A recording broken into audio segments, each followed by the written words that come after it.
एक और बड़ी बात अगर सब देखें तो राजस्थान के चुनावों में इस बार खास बात ये नजर आई है कि दो निर्दलियों ने, दो युवाओं की हम बात कर रहे थे, दो युवाओं ने केंद्रीय सत्ता हिला डाली और साथ ही साथ जो आलाकमान है पूरा का पूरा देश दो युवाओं की ताकत देखकर पूरी तरीके से एक जनता का मतलब क्या मानस है, क्या है, क्या बड़ी चाहती पार्टियां जो पूरे देश के अंदर जो सत्ता बनाने का दावा जड़ें करती हिल गई, हैं, ये कह सकते हैं। जो एक पार्टी पिछले 10 सालों से सत्ता के अंदर है, एक पार्टी जो 70 सालों से सत्ता में है, वो इनके आगे झुक गई, एक तरीके से झुक गई। तो आप ये देखो कि जनता है, ये जनता जनार्दन है। आप इस जनता जनार्दन का कुछ भी नहीं कर सकते। रविंद्र सिंह भाटी और राजकुमार रोत इसका एक बहुत बड़ा राजस्थान के चुनावों में इस बार इन दो लोगों ने, और आप ये देखो कि इन दो लोगों ने न धर्म की बात करी, इन दो लोगों ने ना ही किसी जात पात या कोई हेट स्पीच, किसी के खिलाफ कोई कमेंट नहीं करा। इसके बावजूद ये दो लोग इतने लोकप्रिय हैं अपने क्षेत्र के अंदर कि मेरे ख्याल से देश का हर मीडिया इनको कवर करने के लिए आया कि यार ये दो लोग कौन है, राजकुमार रोत कौन है, रविंद्र सिंह भाटी कौन। जिस तरीके से जनसंपर्क रैलियों में जन सैलाब उमड़ा, वही बहुत कुछ मतलब कहने के लिए काफी था। हाँ, और सबसे बड़ी बात मैं आपको बताऊं कि इनके सामने जो लोग खड़े वो काफी दिग्गज लोग खड़े हैं। जैसे कि राजकुमार रोत की बात करें तो राजकुमार रोत के सामने वागड़ के जो सबसे कद्दावर नेता माने जाते हैं महेंद्रजीत सिंह मालविया, वो खड़े हुए हैं। वो कांग्रेस से भाजपा के अंदर चले गए क्या, तो एक तरीके से उनको बेनिफिट मिलना चाहिए। और अगर यूं देखा जाए तो उनकी एक तरफा जीत होनी चाहिए, लेकिन जीत तो बहुत दूर की बात है। यहाँ तो हालत सीट फंसती हुई दिखाई दे रही है। और ये कहा जा रहा है, जो रिपोर्ट्स जो आ रही है वो ये कहा जा रहा है कि राजकुमार रोत ये सीट निकाल रहे हैं। इधर रविंद्र सिंह भाटी के सामने देखो तो रविंद्र सिंह भाटी के सामने कैलाश चौधरी है मंत्री, और दूसरे उम्मीदवार राम है, कांग्रेस के अच्छे कद्दावर नेता हैं।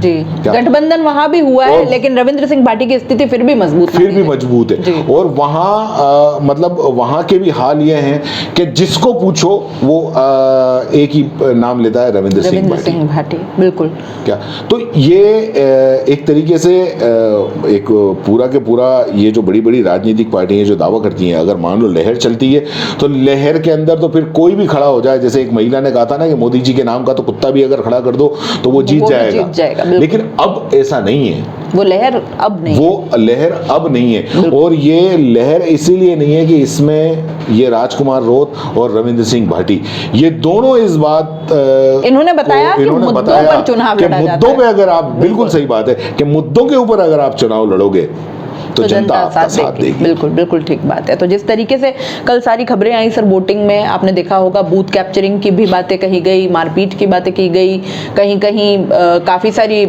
एक दिन पहले जो है यहाँ वागड़ की ही अगर बात करें तो बैलेट पेपर बाहर आने की सूचनाएं आई, कई सारी चीजें, बारिश में भी लोग डटे रहे, काफी सारी ऐसी चीजें थी। कोई नाव में वोट देने पहुंचा है, कई टेंडर वोट्स भी डलवाए गए हैं। तो ये सारी चीजें जब होती है तो आपका क्या मानना है, क्या निर्दलीय प्रत्याशियों से इतना मतलब एक राजनीतिक दल, एक राष्ट्रीय राजनीतिक दल इतना डर जाते हैं कि मतलब इस तरह की हरकतें होती है? क्या मानना है आपका निर्दलीय प्रत्याशियों से? क्योंकि राजनीतिक दल जो बड़े बड़े राजनीतिक दल हैं उनका ये मानना है कि भाई सत्ता तो हमारी बपोती है, ठीक है। जब ऐसे में अगर मान लो कोई युवा 25 साल का, 26 साल का, 27 साल का जब युवा इस राजनीतिक मैदान में, पॉलिटिक्स में आता है और उसको लोग बाग जब इतना चाहने लगते हैं, क्योंकि वो जनता के बीच के अंदर खड़ा होकर और जनता की बात करता है, और जब इतना लोग बाग जब मानने लग जाते हैं, इतना लोग बाग उसके साथ में होने लग जाते हैं, इन लोगों के पास में इतना पैसा नहीं होता जितना पैसा इन राजनीतिक पार्टियों के पास में होता है, इन लोगों के पास में नहीं होता।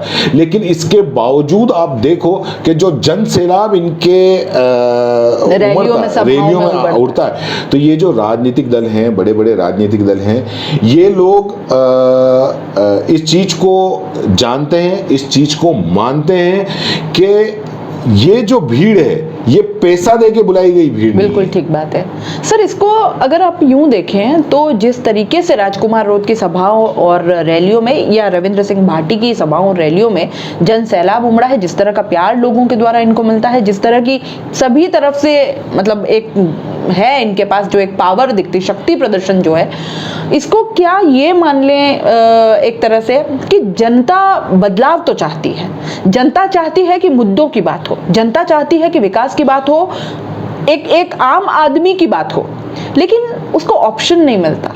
क्या इसको माना जाए? नहीं, ऐसी बात नहीं, क्योंकि जब ऑप्शन मिला तो जनता साथ है सर। हाँ, ये भी कह सकते हो कि जनता को ऑप्शन नहीं मिलता, लेकिन इसके बाद भी एक जो सबसे देखो कोई हकीकत है, इस हकीकत को नकारना नहीं चाहिए। धर्म की जब बात आती है ना, तो हमारे हिंदुस्तान के अंदर हिंदू हो मुसलमान हो, एक तरफा हो जाता है, जबकि मुद्दों पर धर्म हावी हो ही जाता है। मुद्दों पे धर्म हावी हो जाता है, जबकि धर्म आपका एक अपना पर्सनल है। अरे भैया, कोई खतरे में नहीं आता है, न तो हिंदू मुसलमान की वजह से खतरे में आता है और न ही मुसलमान हिंदू की वजह से खतरे में आता है। सदियों सदियों से ये दोनों साथ में रहते आए हैं, बहुत अच्छे से रहते आए हैं, और इस पूरे देश का लेकिन इनके सद्भाव से राजनीतिक दल जरूर खतरे में आते हैं। उससे खतरे में आते हैं। अगर इनका सद्भाव हो तो वो खतरे में आते हैं, और अगर ये अलग अलग हों तो इनकी फायदा होता है, और इसलिए ये कभी इनको एक नहीं होने देते। राजनीतिक रोटियां सेकने के लिए सदियों से साथ में